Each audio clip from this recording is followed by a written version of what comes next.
मेरा नाम हैदर है और हम 4 दोस्त थे। मेरी उम्र 25 साल थी और हम सब एक ही उम्र के थे। हम चारों एक दूसरे की जान थे। हम चारों को घूमने का बहुत शौक था और उसके साथ साथ एडवेंचर का भी बहुत ज्यादा शौक था। इसलिए हम बहुत सी जगहों पर घूमने के लिए जाते थे। हमें नई नई चीजों के बारे में जानना बहुत ही ज्यादा पसंद था। हम चारों बचपन से ही इकट्ठे रहे थे और जहां भी जाते थे इकट्ठे ही जाते थे। हमारी दोस्ती की मिसाल बहुत से लोग देते थे। हम सबके वालिदैन भी लिबरल थे, इसलिए कभी कहीं भी जाने से मना नहीं किया था। एक दिन हम पार्क में ऐसे ही बैठे थे और आपस में गप्पे हाँक रहे थे जब अचानक मौजू बदल कर सैरो तफरी की बातें होने लगी। तो सब अपनी अपनी राय देने लगे कि फैसल मस्जिद चलते हैं। दूसरा बोला कि नहीं, कहीं और चलते हैं। तो मेरी दोस्त ने गला खंकार कर सबको अपनी तरफ मतवज्जा किया और फिर बोलना शुरू किया।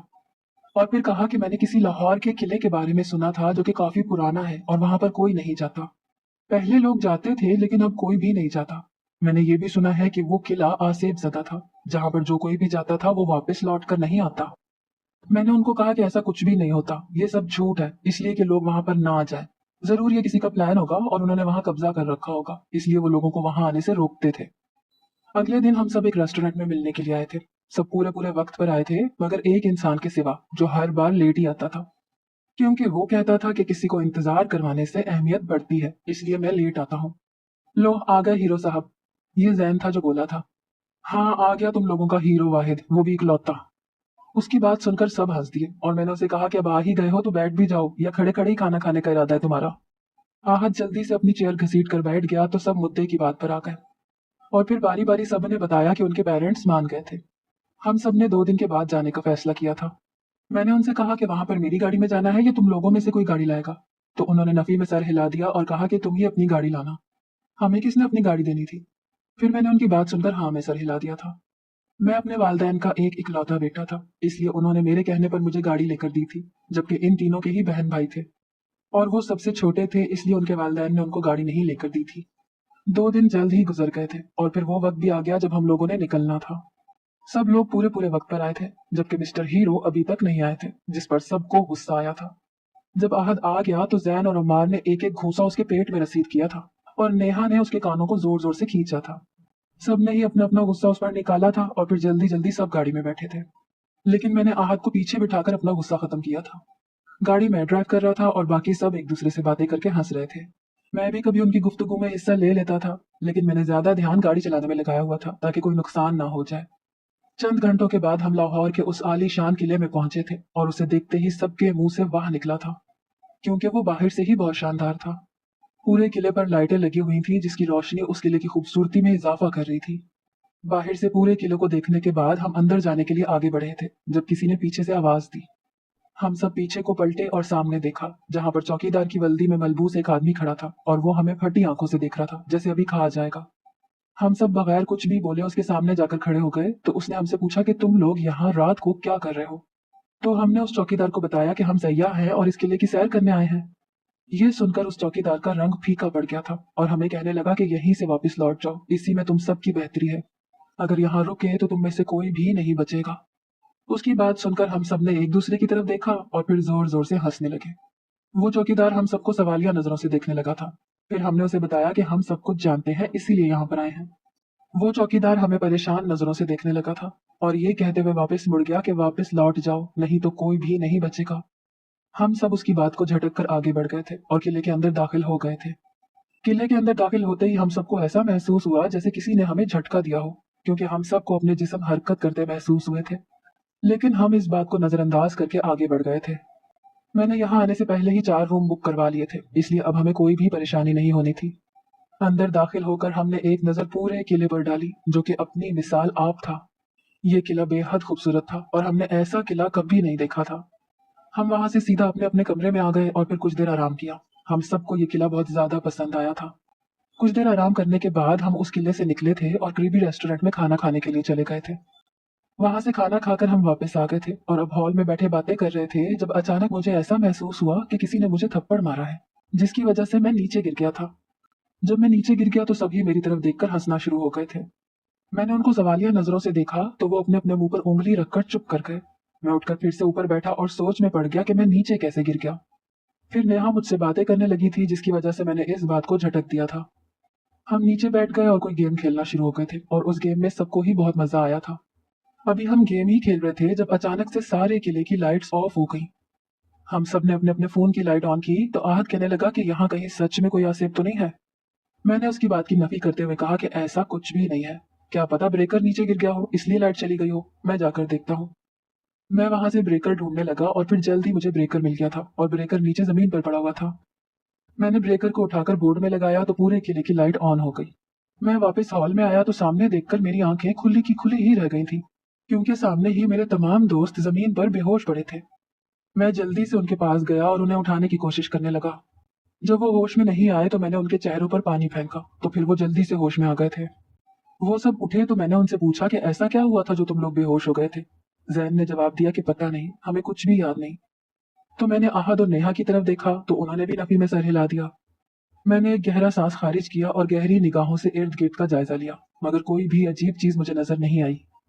उसके बाद मैंने उन्हें कमरे में जाने का कहा और खुद भी कमरे में चला गया ताकि कुछ देर आराम कर सकूं। कमरे में जाकर मैं बेड पर लेट गया और यहाँ पर जो कुछ भी हुआ था उसके बारे में सोचने लगा। और यही सोचते सोचते कब मैं नींद की वादियों में उतर गया मुझे खुद भी पता नहीं चला था।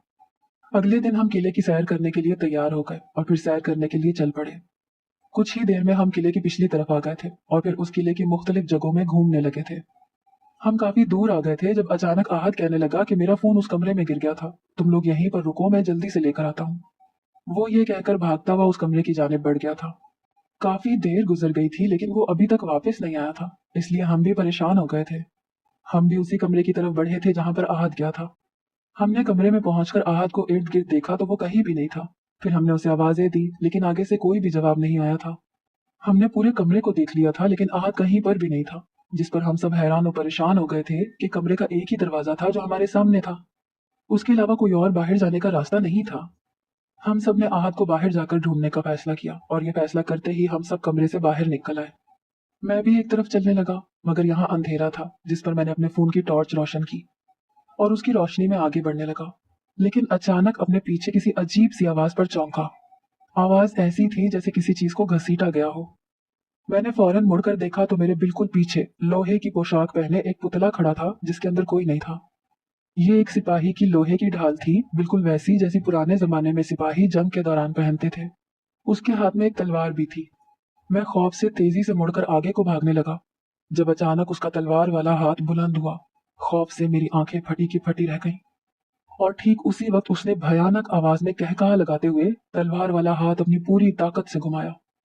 अगर मैं झुकने में एक पल की भी देरी कर देता तो शायद मेरा सर तन से जुदा हो चला होता। तेजी से झुकते मैं पीछे को खिसका और आगे को भागने लगा।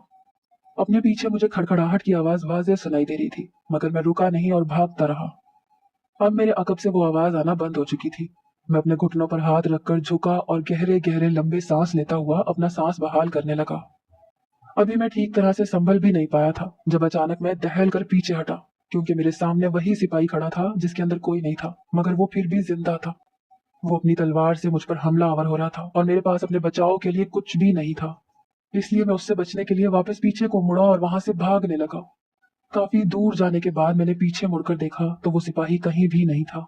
अचानक मुझे अपने दोस्तों की चीखने की आवाजें आना शुरू हो गई थी।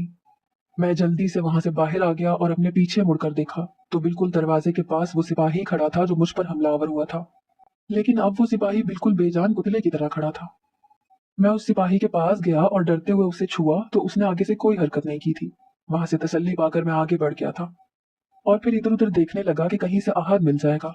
मैं अभी आगे बढ़ ही रहा था जब अचानक किसी ने मुझे धक्का दिया तो मैं नीचे गिर गया और उसकी वजह से मेरे सर पर चोट लग गई, जिसकी वजह से उसमें से खून भी निकल रहा था। तकलीफ से मेरा सर चकरा रहा था। यहाँ जो कुछ भी हो रहा था उस सब को देखकर मुझे इस बात पर यकीन हो गया था कि यहाँ पर सच में आसेब का साया है, क्योंकि आम हालात में ऐसा कुछ ना होता।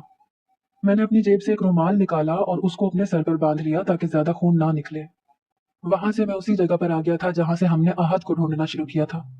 अभी मैं वहां पर खड़ा कुछ सोच रहा था जब अचानक मेरी नजर नीचे पड़े जिस्मों पर पड़ी जो नेहा, अम्मार और जैन और आहत के थे। लेकिन उनको देखते ही मुझे हैरत का झटका लगा था, क्योंकि उन तीनों को चोटें लगी थी और उनके जिस्म से बहुत खून भी निकल रहा था। उनके चेहरों पर जगह जगह खराशियां आई हुई थी। मैंने उनको होश में लाने की बहुत कोशिश की लेकिन उनमें से कोई भी होश में नहीं आ रहा था। मैंने इर्द गिर्द देखा ताकि कहीं से पानी मिल जाए ताकि उससे ये होश में आ जाए। कुछ ही देर के बाद उनको होश आ गया था, जिस पर मैंने सुकून का सांस लिया। हम वहां से सीधा हॉल की तरफ गए थे और वहां जाकर सोफों पर बैठ गए। फिर मैं ऊपर जाकर फर्स्ट एड बॉक्स ले आया। उसके बाद उन तीनों की मैंने मरहम पट्टी की। फिर अम्मार ने मेरे सर पर पट्टी बांधी। आहद आराम करने की गर्ज से अपने कमरे में आराम करने के लिए चला गया था और हम तीनों नीचे ही सोफे पर बैठे थे। मैं सोफे पर बैठा आराम कर रहा था जब अचानक हमें ऊपर किसी चीज के गिरने की आवाज सुनाई दी। तो मैं और मेरे दोस्त परेशान हो गए थे। मैं उनको वहीं बैठने का इशारा करके ऊपर गया और अचानक सीढ़ियां घूमने लगी और फिर खुद ब खुद ही ठीक हो गई। मैं आहद के कमरे के करीब पहुंचा तो पूरा किला ही घूमना शुरू हो गया था। मैंने अपनी आंखें खोल के बंद की तो सब कुछ ठीक हो गया।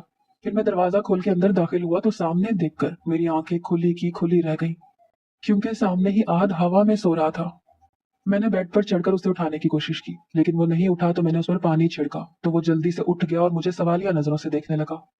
मैंने उसका इशारा समझकर उसकी तरफ इशारा किया तो वो अपने इर्द गिर्द देखने लगा। और फिर जब उसकी नजर अपने नीचे पड़ी तो उसके हलक से एक जोरदार चीख बुलंद हुई थी। आहत के चीख मारते ही वो जमीन पर गिर गया था और उसके मुंह से एक तरह बुलंद हुई थी। अभी मैं उसे उठा ही रहा था जब अचानक नीचे से शोर आना शुरू हो गया और हम नीचे गए तो सामने ही अम्मार नेहा का गला दबा रहा था और जैन उससे नेहा को बचाने की कोशिश कर रहा था। हम दोनों भी उसकी मदद करने के लिए आगे बढ़े और अम्मार को दूर करने की कोशिश की, लेकिन वो अपने होश में ही नहीं था। उस पर किसी आसेब ने कब्जा कर लिया था। कुछ याद आने पर मैंने आयतल कुर्सी का विर्द किया और उस पर फूंक मार दी। फूंक मारते ही वो जमीन बोस हो गया था। फिर मैंने उसे जमीन से उठाकर सोफे पर लिटाया। तब तक आहद उसे सोफे पर बिठा चुका था। नेहा मुसलसल खांसती जा रही थी। जैन पानी ले आया तो मैंने उसे पानी पिलाया तो उसने सुकून का सांस खारिज किया था। उसने कुछ देर आराम किया और उसके साथ ही अम्मार को भी होश आ गया था।